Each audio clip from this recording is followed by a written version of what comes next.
Y la verdad es que esta semana no podemos dejar de hablar de sarampión. La Organización Panamericana de la Salud emitió una alerta por la persistencia de esta enfermedad en la región de las Américas y está por acá el doctor Manuel Lavariega. ¿Cómo estás, Manuel? Qué gusto verte. Qué gusto saludarte, a tus órdenes. Oh, gran 2026, ya tiene mucho que no te veo. Ya.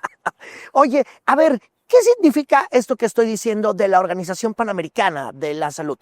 Es una alerta que se emitió, sí, evidentemente, como una medida, pues, de reactividad en la población. No es una situación de alarma, no es una situación que nos tenga que preocupar. Y esto está relacionado y enfocado principalmente al aumento de número de casos que se ha presentado pues en todo el continente, que ya lo sabemos, y bueno, principalmente por diferentes factores que seguro ahorita platicaremos, pero es especialmente relacionado a este aumento del número de casos.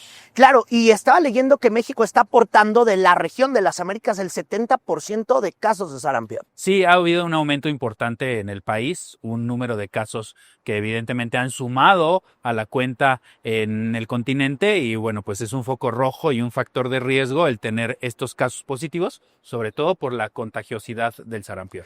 Claro, a ver, déjame entonces irme un poco con lo que está pasando con los adultos mayores. La semana pasada platicábamos de esta enfermedad en este espacio informativo y la verdad es que nos preguntan mucho la gente de 50 para arriba, pues es que ustedes hablan de los niños, de los chavitos de las guarderías y qué vamos a hacer o qué pasa con la gente de 50 para arriba. Sí, y hay que tomar en cuenta una fecha, el año de 1957.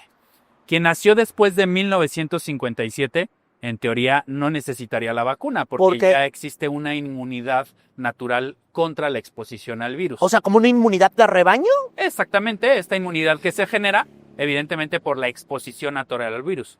En aquellos pacientes o en aquellas personas que nacieron antes de 1957, sí consideraríamos la posibilidad de revisión de los esquemas de vacunación. Pueden revisar en su cartilla. Si tienen 2 dosis, no necesitarían la vacuna. A ver, nada más déjame precisar. Antes de 1957 hay una inmunidad de rebaño. Correcto. Antes de 1957. Correcto.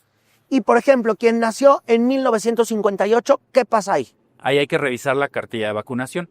Si tienen ya la seguridad de que tienen 2 vacunas, no necesitan un refuerzo. Pero si existe la duda o no se completó el esquema de vacunación, hay que aplicar un refuerzo. Claro, a partir de 1958. Y entonces, en esa época, Manuel, ¿también te ponían te ponían 2 vacunas? Sí, el esquema ha sido el mismo desde que surgió. Genera una efectividad con las 2 dosis superior al 95%, entonces por eso pues consideramos que aquellas personas que ya tienen su esquema completo no requieren de una dosis adicional, pero si existe la duda, colocarse una. Claro. Ok, ahora hay gente que nació un poquillo más para los 2000, ahí ya estaba como tal la vacunación bien por lo que yo entiendo, porque yo me acuerdo que a mí me fueron a poner todas las vacunas y tenías la cartilla y sería indispensable buscarla, ¿no? Buscarla y técnicamente pues estaríamos protegidos. El tema pues ha sido un poquito más durante la pandemia de aquellos pequeñitos que pues no tienen sus esquemas completos, donde tal vez no hubo disponibilidad de la vacuna, donde se generaron estos esquemas incompletos o parchados o simplemente que no se puso por alguna situación, sobre todo con los antivacunas o alguna situación de duda al respecto. A ver, Manuel, ¿desde cuándo está tomando fuerza este movimiento de antivacunas? ¿Hay como un año más o menos? ¿Tú cómo estás viendo el movimiento antivacunas en México? Ya tiene años este movimiento antivacunas, sobre todo en Europa, sobre todo también pues por alguna información que no ha sido pues la más correcta y que se difundió y se diseminó durante algunos años, 1970, 1980. Entonces, por eso es importante pues considerar que existen estas tendencias, estos movimientos que bueno, son respetables, pero médicamente no tienen un sustento científico. Y bueno, lo que tenemos en evidencia es la aplicación de las vacunas, genera inmunidad, funciona y erradica, como fue en el caso del sarampión, pues la aparición de la enfermedad. El punto aquí es que pues existen estas posibilidades de riesgo en donde no se completan los esquemas, por la razón que ustedes quieran, y esto nos genera la aparición de nuevos casos. Y estos nuevos casos, al ser el virus altamente contagioso, pues nos genera esta reactivación y estas alertas. Claro, por ejemplo, Jalisco, que me parece que ha tomado cartas en el asunto, esta semana ordenó el cubreboca obligatorio en las escuelas. ¿Cómo ves esta medida? El cubrebocas es altamente efectivo, sí, por supuesto, es una medida importante, pero no hay estrategia más efectiva que la vacunación. Entonces, sí es importante considerar el cubrebocas como un mecanismo protector, pero definitivamente la estrategia más efectiva es la vacunación y los esquemas de vacunación completos. Claro, a ver, ¿qué pasa si en una escuela hay un brote de sarampión? Eso nos preguntaban literalmente nos preguntaban en la caja de las dudas. Sí, debe de ser un caso confirmado, se tiene que hacer un cerco epidemiológico para evaluar a los posibles casos que pudieran llegar a generar contagios por la exposición a la persona.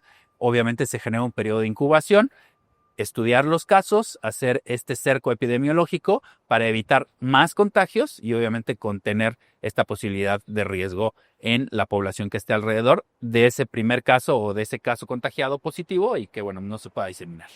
Claro, muchas personas nos habían dicho que no había vacunas suficientes, inclusive ellos dicen, bueno, sí, a mi hijo le tocaba así, justo cuando estaba la epidemia por COVID-19, pero desde antes no había vacunas. Esto también, ¿tú tuviste alguna información de eso en años pasados? Sí, hubo escasez de vacuna, obviamente pues al ser una enfermedad que teóricamente y técnicamente había sido erradicada, pues ya la vacuna, vamos a decirlo, no se tuvo tan disponible en algunos momentos o en algunos casos, pero pues evidentemente con la demanda, la necesidad de tener vacunas disponibles ante esta reactivación, pues se han generado alteraciones en la producción, desfases también en la producción por las empresas farmacéuticas correspondientes y pues esto nos ha generado que en algún momento pues no exista la vacuna suficiente o disponible, pero bueno, hasta ahora sí tenemos vacuna, hasta ahora sí hay vacuna en el medio privado, en el mercado público, en los hospitales del gobierno entiendo que existe vacuna que se está aplicando, pero bueno, pues también es una situación importante considerarlo, como la demanda ha sido más alta,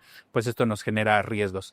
Y evidentemente, pues también en el mercado privado, pues tenemos que hacer el pago correspondiente para poder obtener nuestra vacuna y a veces eso pues no es tan factible. Claro, ¿cómo cuánto cuesta una vacuna en el medio privado? La vacuna tiene un costo diverso dependiendo, pues más o menos ahí, a ojo de buen pues, cubero. Hay lugares donde las aplican por 1,000 pesos, por 800 pesos, por 1,500 pesos, depende mucho, pero bueno, vamos a tener este costo promedio en el mercado, a veces puede costar un poco más, también depende de la demanda y bueno, pues es importante considerarlo porque pues también es algo que puede llegar a impactar. Claro, en teoría esta semana aumentarán los módulos de vacunación de sarampión en el metro, eso me estaban comentando hace unas horas, entonces habrá que ver qué es lo que pasa la siguiente semana. Ahora, ¿debe de ser obligatoria esta vacuna en las escuelas, no sé, por ejemplo, en las guarderías, en las primarias, en las secundarias?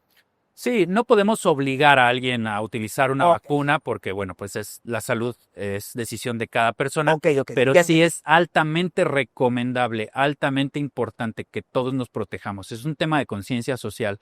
Si yo me cuido, cuido a mi familia y cuido a la sociedad. Entonces, un brote de sarampión sería fatal, sería complicadísimo. Si bien es una enfermedad que puede llegar a limitarse al 100% con la vacuna, pues salir de esta área y obviamente dentro de esta perspectiva podría generarnos importantes riesgos en la salud de la población.